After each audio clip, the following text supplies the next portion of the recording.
So here's an update on the Detroit Connecting layout. I put a video in a while ago and I haven't really updated anything. So here's a quick update of what I've been up to. So for the Gurn complex, I've got my chain link fencing all in. I got the concrete in and weathered. It's looking pretty good. Um, all over here to the road that I've put in, and as you can see, the road is cut off here. I've seen this in several places in Detroit where the railroad they cut a street, and so I'll put in some barriers and things.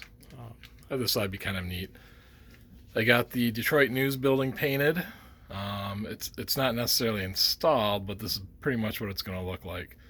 I've been working on a street, some sidewalks, putting in some downtown buildings. I'm going to have a smaller building on the end here. Probably a little bit of kit bashing. And then behind it will be the Hudson warehouse. Hudson's was a big deal in Detroit back in the day. So, but everything else is pretty much the same. I haven't really done anything to the rest of the layout. Well, at least this part anyways. But as you remember, it wraps around there, and there's a little swing bridge. Well, I didn't really like the downriver area that I had, so I ripped it all out.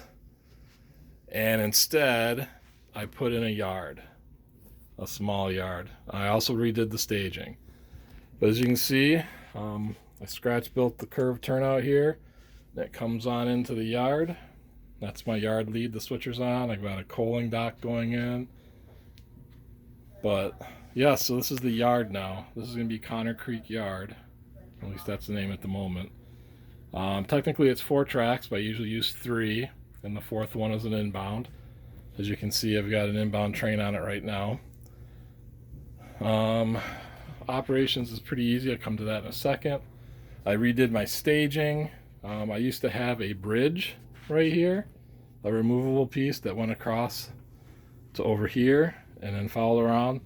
So I took that out and I extended the benchwork all the way down to the end of the wall now. So now the hidden staging goes all the way around the walls here.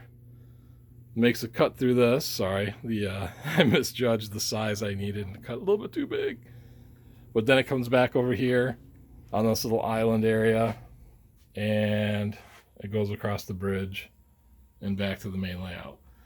So this is pretty much the update of what I've been up to. My one of my COVID projects. This big messy area right here is going to be a switching area with the tracks in the streets, tight buildings, that kind of thing.